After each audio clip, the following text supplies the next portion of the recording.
Terrence Howard is about to lift the veil on a 6,000-year-old secret, one that mankind has been trying to decipher for thousands of years. What we're about to uncover is not just surprising, it's transformative. So sit tight and let's dive in. I want you guys to know about a 6,000-year-old secret. 6,000 years, mankind has been trying to decipher this one little thing called the flower of life. Have you guys ever seen this before? Now, you know this is one of the oldest symbols in human history, right? This symbol was found in the Temple of Osiris in Egypt, and it had been molecularly burned into the wall. And it's 6,000 years old. This same symbol has been found in the forbidden temples in China, sitting under the fufu dogs. And the foot on it, the flower of life, saying whoever controlled that flower of life controlled the universe. There were secrets in that flower of life that Da Vinci spent his whole life trying to uncover. There were secrets in that flower of life that Newton spent his whole life in secret trying to uncover. The same secrets that Pythagoras was desperately trying to uncover. But their problem was they kept seeing this in a two-dimensional space. They couldn't get it out of this two-dimensional frame, and as a result, they got stuck in this plane, a flat plane. Now, what Da Vinci and all of them wanted to do, they were trying to find a way to bring this flower to life, because what is inside of it? Well, apparently, there were secrets inside of it. Shapes, they got the Merkaba and all of those other things out of it. But they were misled by something I think called a straight line. You guys believe in straight lines? You believe there's straight lines in the universe? Well, let me hit you with something. All energy in the universe is expressed in what? It's in motion. If something is still, there's no energy. Kinetic, right? All motion is expressed in what? You look at galaxies. Are they expressed in straight lines? Expressed in vortices. All vortices are expressed in what? Waves. All waves are curved. Show me a straight line in nature. You show me where the platonic solids come from. Where do they have their foundations in our universe? Are there any straight lines? If you look at anything, there are no straight lines. That's been the mistake. We've been looking at these straight lines, this Euclidean way of thinking, and missing the curvature of nature. So here we are, back with the curvature of nature. And you have all these little pieces. Now, this has always been an information system. So compare some of these points. Take a point here and say, well, what's the space in between all of these things? Now, they've said that all the in-between spaces, if this is the Earth and this is the moon right here, all this in-between space is filled with what? A void. There's nothing in the void. Well, I found that there is something in the void. The elementary fundamental particles that they've been searching for at the CERN collider, the Hadron Collider in CERN, I found that their energy signatures matched perfectly to some of the pieces that I was able to pull out of here. Terrence Howard's captivating speech on the flower of life not only draws us into a world of ancient mysteries, but also encourages a profound reevaluation of geometric understanding. His assertions, far from mere speculation, find resonance in a tapestry of historical, scientific, and philosophical contexts. As we delve into the 6,000-year-old secret of the flower of life, we uncover a journey that intertwines the quests of great minds like Da Vinci, Newton, and Pythagoras with the modern rethinking of geometry.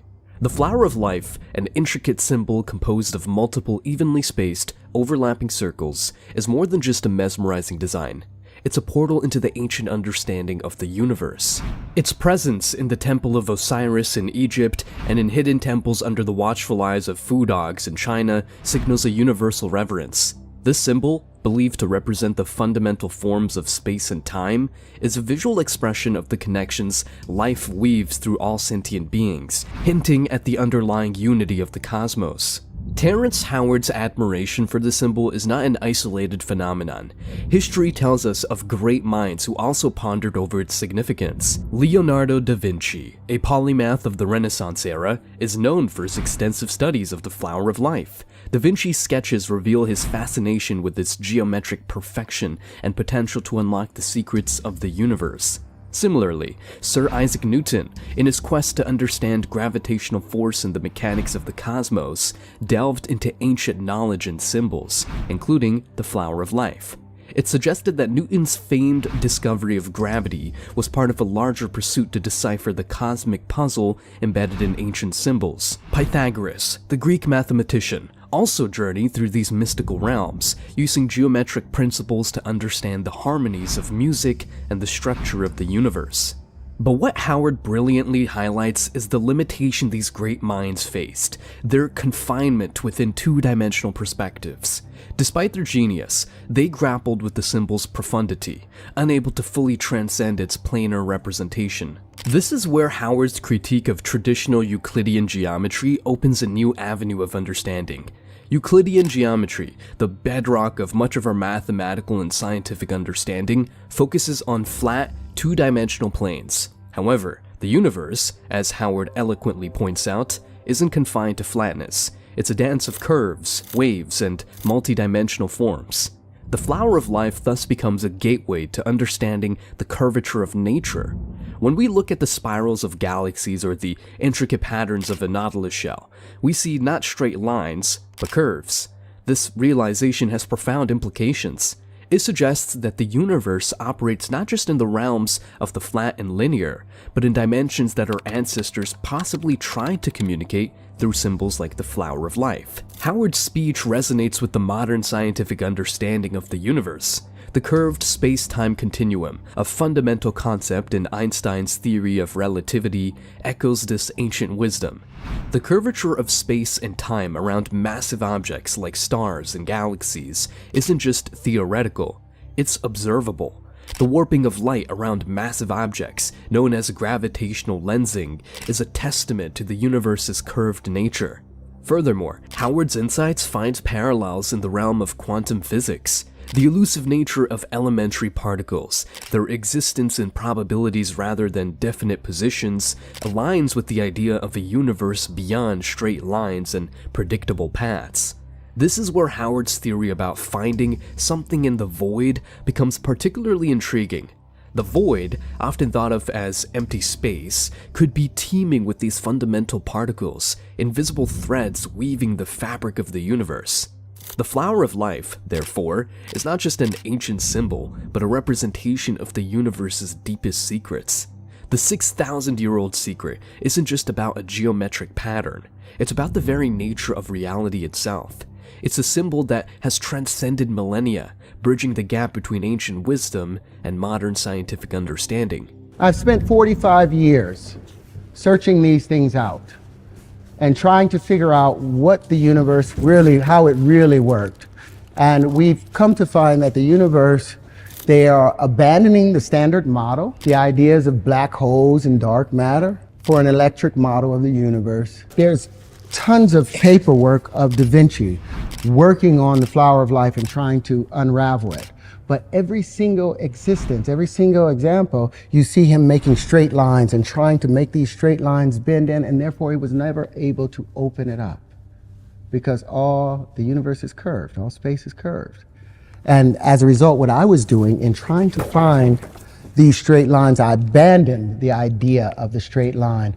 The shortest distance between 2 points is curved space because you cannot force your way straight through space. Even electricity, as it moves from a southern plane to a northern plane, it always goes northeast in its direction. And magnetism, as it expands out, it goes southwesterly. And that's the spin. That's how you always know whether it's magnetism or electricity. It's the spin. Is it northeast or is it southwest? But in trying to define the spaces, it allowed me to see that all of these in between, what we have been dealing with is these petals. All of mankind have dealt with these petals, but is these other shapes that we've ignored constantly.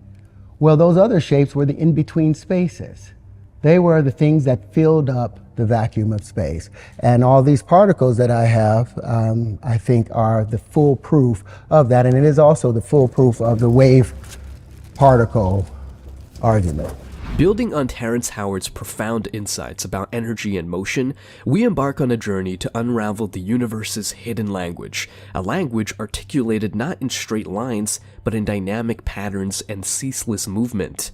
This exploration leads us into the realms of modern physics, where the concepts of energy and motion are understood not as linear trajectories, but as complex interplay of forces and fields. In the heart of this exploration lies the fundamental principle that all energy in the universe is in perpetual motion. This motion manifests in vortices, waves, and spirals rather than straight lines. Modern physics, with its study of galaxies and celestial bodies, supports this view. Galaxies do not arrange themselves in straight paths, but in swirling spirals and elliptical orbits, a pattern mimicked in the structure of the DNA helix and the spiraling arms of hurricanes. Howard's perspective resonates deeply with this view, suggesting a universal pattern of motion and energy that is curved and cyclic. The wave-particle duality in quantum mechanics, a concept that posits particles as both discrete entities and probabilistic waves, further illustrates this departure from straight-line thinking. This duality challenges our conventional understanding of motion and trajectory, proposing that at the fundamental level, the universe expresses itself in probabilities and patterns that defy straightforward categorization. Moving from the macrocosmic to the microcosmic, we delve into nature's curves, seeking the essence of the universe. This chapter explores how the natural world embodies the curved, nonlinear geometry that Howard emphasizes. From the majestic sweep of rivers to the delicate curl of a fern's frond, nature abounds with curves and spirals. These patterns are not arbitrary, but follow mathematical principles such as fractal geometry and the Fibonacci sequence. Fractal geometry, with its self-repeating patterns, offers a window into the infinite complexity of nature. These fractals are evident in the branching of trees, the structure of snowflakes, and the rugged contours of mountain ranges. The Fibonacci sequence, another mathematical pattern, manifests in the arrangement of seeds in a sunflower, the spirals of a snail's shell, and the proportions of the human body. These patterns reveal a hidden order in nature, an order that transcends the straight lines of Euclidean geometry. Howard's perspective on the absence of straight lines in nature aligns with these observations. By recognizing the curved and recursive patterns that govern the natural world, we gain insight into the essence of the universe. These patterns are not mere coincidences, but are reflective of deeper, universal principles that govern the growth, structure, and movement of everything in the cosmos. As we delve deeper into this exploration, we prepare to encounter a concept that further challenges our conventional understanding of mathematics and its application to the physical world.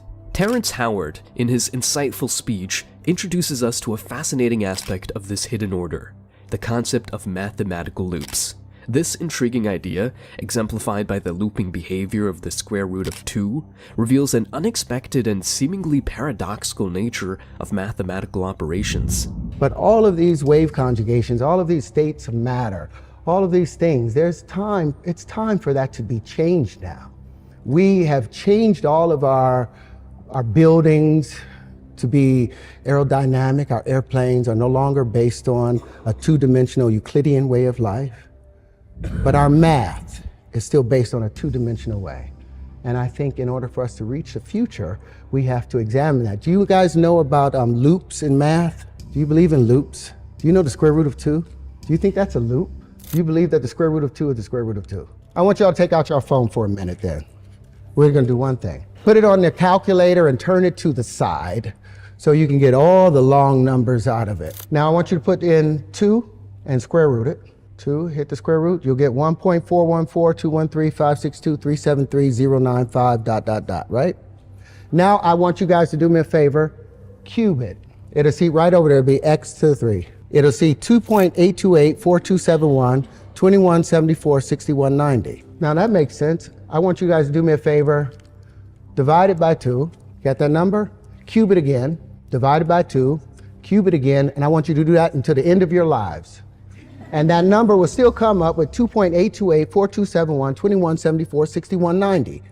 Any other number that you, above 2, that you put in and you cube and you square, cube and square and divide by 2, by the 6th operation, it has moved into an exponential number that you can't even imagine. Any number below 2 that you do that same operation with, it will go into an exponentially small matter and number. This is what we call a loop. It is illogical, It doesn't make sense, and it does not make math make sense.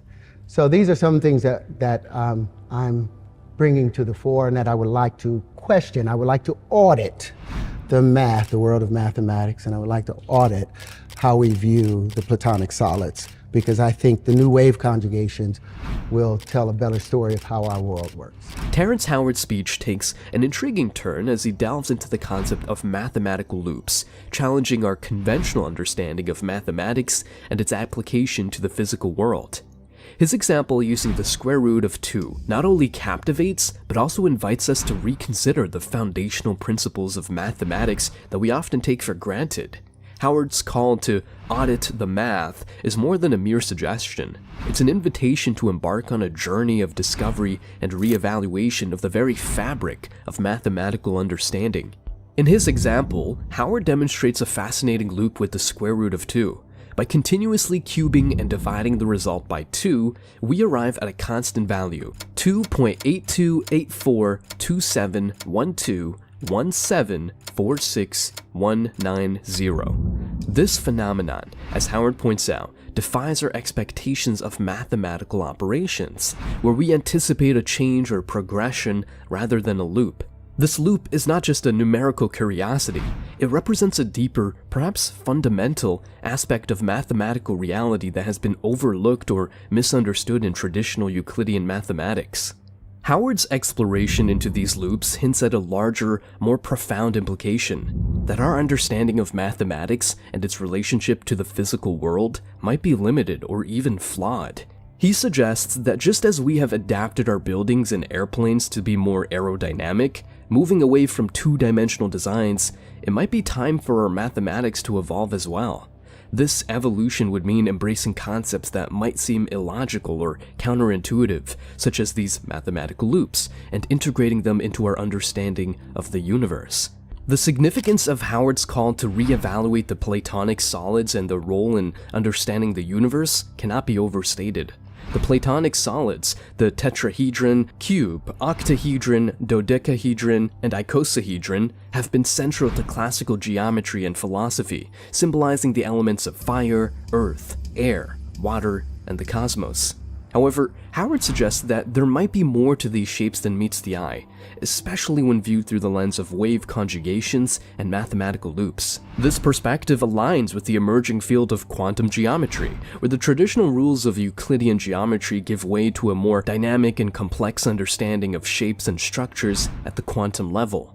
In this realm, the behavior of particles and forces cannot be fully explained by straight lines and flat planes. Instead, they exhibit behaviors that are better understood through concepts like Howard's mathematical loops, where values loop back on themselves in ways that defy our conventional understanding. Howard's challenge to the world of mathematics is not just a mathematical query, it's a philosophical and scientific proposition. It calls for a re-examination of the fundamental principles that govern our understanding of reality. By questioning the validity and completeness of current mathematical approaches, Howard is advocating for a paradigm shift, one that could lead to a more profound and accurate understanding of the universe. In essence, Terrence Howard's speech is a catalyst for a broader conversation about the nature of reality, mathematics, and our perception of the universe. His insights into mathematical loops and the square root of 2 open a gateway to exploring the universe in ways that transcend traditional boundaries. They invite us to consider the possibility that the universe is far more complex and interconnected than we have previously imagined. As we continue to explore these ideas, we may find that the answers to some of the universe's greatest mysteries lie not in the straight lines and flat planes of old, but in the loops, curves, and multidimensional spaces of a new mathematical understanding. Our planet is moving away from our sun at 6 inches a year. You guys know that. 15 centimeters a year, our planet is pushing away from the sun. So in less than 500 million years, our planet will be out of the Goldilocks zone. We'll be somewhere near where Mars is, somewhere halfway between there. So life will not be able to be sustained on this planet anymore. So if we're going to be able to sustain ourselves as a species, we have to become interstellar. Not just interplanetary, you have to become interstellar. But with approximations, you cannot become interstellar. You cannot become interstellar with a point that will take you all the way over here with a straight line when the actual event is taking place over here. When you're going 600 quadrillion miles, you can't make a mistake. You need precision. And that's what the math is about. These pieces predict the natural distribution of matter and the distribution of where you can find yourself in that space. And I'm confident behind it. For 40 years, I've worked on this. And I think it's ready. As we conclude this incredible journey, it's clear that Terrence Howard may very well be a genius in his own right. His insights have opened our eyes to possibilities we never imagined, challenging us to think deeper and look beyond the obvious. Seeing him in this new light as a visionary thinker gives me hope. It suggests that humanity, with its endless curiosity and capacity for understanding, is on the cusp of new, groundbreaking discoveries. Terrence's passion and intellect remind us that every one of us has the potential to unlock secrets of the universe, pushing the boundaries of what we believe is possible. So let's carry forward the spark of inspiration, fueled by the promise of what humanity can achieve. Thank you for watching. Like and comment. Don't forget to subscribe.